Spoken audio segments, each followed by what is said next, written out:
Oi, gente. No último vídeo nós falamos sobre os princípios básicos da doutrina espírita.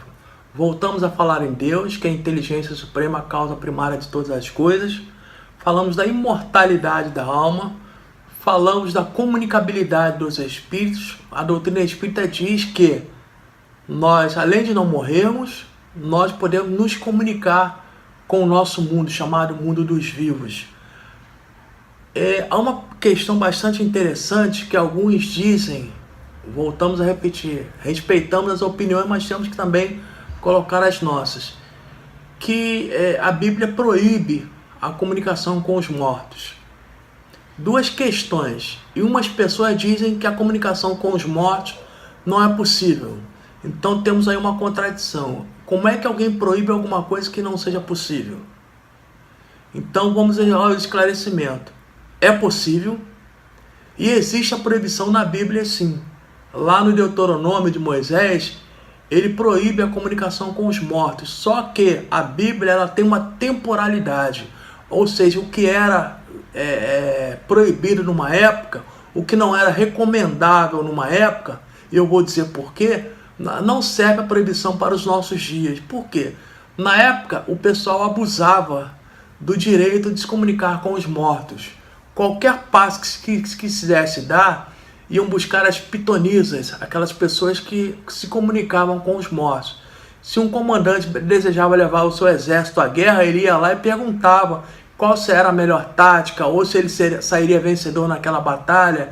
Se queria se cultivar alguma coisa, perguntava qual era o melhor período, se o cultivo sairia bem. Ou seja, a qualquer fato corriqueiro ou até extraordinário, mas que devesse contar com a decisão humana, era delegada essa decisão aos espíritos, né?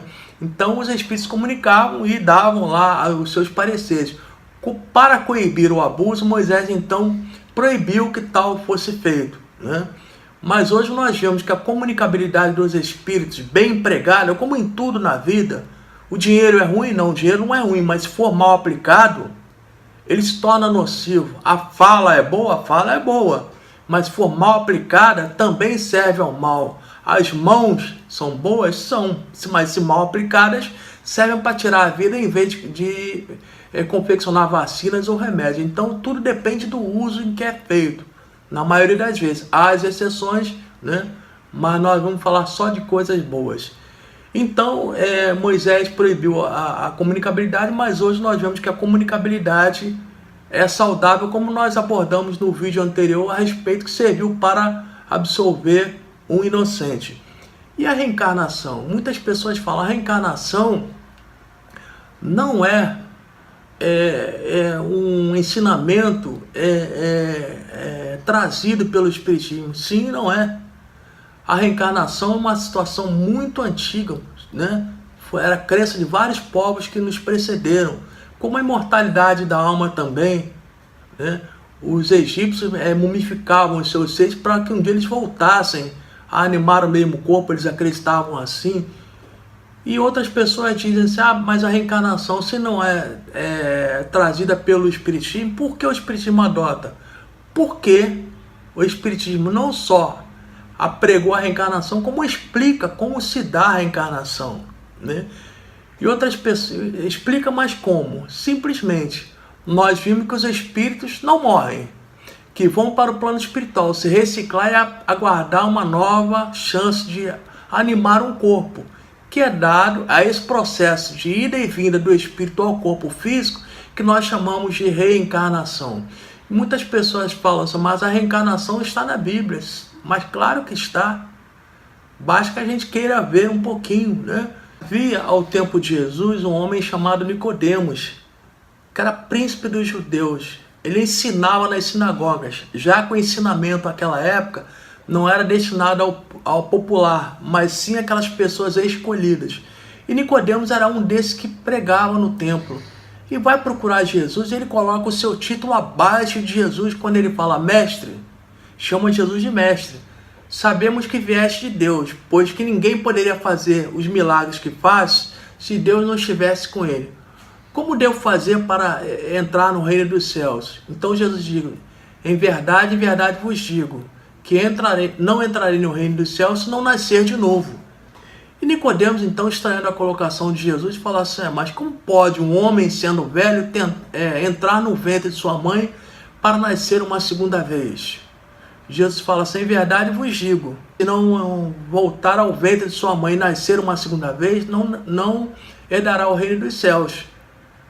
E Nicodemos, assim, olhando para Jesus espantado, Jesus fala: se falo das coisas da terra e não me creis, que fará se vos falar das coisas do céu? Nós respeitamos as pessoas que não acreditam, não creem. Aliás, a crença é uma coisa particular de cada um. Você pode escolher no que você crê ou se você não vai acreditar em nada. Porque muitas das vezes a não crença, o que a gente chama de materialismo, é porque não foi oferecida a essa pessoa coisas boas de se crer, coisas que vale a pena acreditar. Então, entre acreditar no que não se consegue entender, ou naquilo que não se aceita, ou naquilo que se acha absurdo, é melhor que não se creia em nada. Esse é o raciocínio. Mais material nós temos aí à vontade. Nós temos o livro chamado 20 Casos Sugestivos de Reencarnação, do Dr. Banerjee, norte-americano também, que não tem nenhuma ligação religiosa, mas é o papel de um cientista, que ele pega 20 casos de reencarnação de pessoas que lembraram da sua última encarnação, e ele catalogou fato a fato, e depois ele foi checando, inclusive indo a outros países, né, para verificar se aquela pessoa tinha sido aquela que ele descreve na sua narrativa, se tinha vivido da forma como ela viveu, se tinha o grau de parentesco que ela narra na sua carta, no seu relatório. Tudo isso foi checado e só foi colocado no livro aquilo comprovado cientificamente. E nós sabemos que para a ciência ratificar alguma coisa, há um critério muito rigoroso. Então nós temos a reencarnação. E como se não bastasse todo esse material, como explicar às crianças que nascem com talentos que nós não sabemos de onde vêm? Crianças com 5 anos que já falam outros idiomas que nunca aprenderam. Crianças nos Estados Unidos com 8, 10 anos já são formadas na universidade. Crianças que precisam de licenças especiais para se matricular numa faculdade porque não tem a idade regulamentar para tanto, mas que são chamadas crianças excepcionais. Então, qual o critério que Deus usa para que uma criança seja excepcional e a outra não? Há um privilégio de Deus? Será que Deus tem preferência por alguns? Porque se tivesse, seria uma injustiça. Por que preferir a um, dar tudo a um e às vezes nada a outro?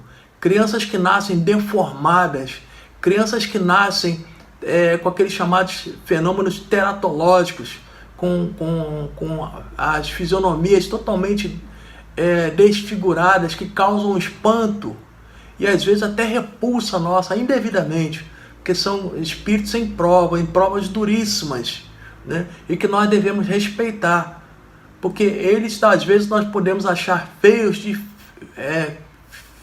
fisionomicamente, e muitas das vezes nós somos feios interiormente, o que é pior. Somos aqueles sepulcros caiados que Jesus se refere aos fariseus, carregando uma forma muito bonita por fora, mas cheio de podridão por dentro. Então nós não devemos criticar nem apontar ninguém, mas devemos virar os nossos olhos para nós mesmos, para as nossas imperfeições, nos perguntar por que estamos aqui, ou para que estamos aqui, qual a finalidade da minha vida, o que eu posso fazer, será que devo ser uma pessoa melhor? Será que as pessoas estão satisfeitas da forma como eu sou? Não que a gente deva se preocupar tanto com a opinião das outras pessoas, mas devemos nos preocupar em ser pessoas agradáveis, pessoas alegres, pessoas otimistas, pessoas sempre voltadas em ajudar uns aos outros, porque somos todos irmãos. Até aqueles companheiros que a gente, de alguma forma, erradamente, a gente discrimina, são nossos irmãos também. Todos eles, tanto eles como nós, teremos que prestar contas um dia. A nossa própria consciência, quando perdermos esse corpo físico, e só a nossa essência sobrar, que nós fomos recolhidos a esse plano onde vivem os espíritos livres das vestes físicas, teremos que recordar, recapitular toda a nossa experiência, saber se valeu a pena, se fomos justos, se fomos honestos, se fomos dignos. Já que não somos materialistas, somos espiritualistas, devemos fazer esse exame de consciência, mas aproveitar agora, enquanto estamos encarnados, enquanto há chance de recuperar e de recobrar o rumo, de fazer uma retomada, de retomar as nossas, recuperar os atos mal feitos e reformar aqueles erros que cometemos, às vezes involuntariamente. Como Chico Xavier disse, a gente não pode reformular o passado, mas a gente pode consertar o nosso presente e reformular para quem tem um futuro melhor. É tudo isso que a gente deseja, é tudo isso que eu desejo a todos os companheiros. Que nós possamos ter sempre um futuro brilhante, com a confiança e a fé em Deus, que Ele com certeza não nos abandona nunca. Um abraço a todos.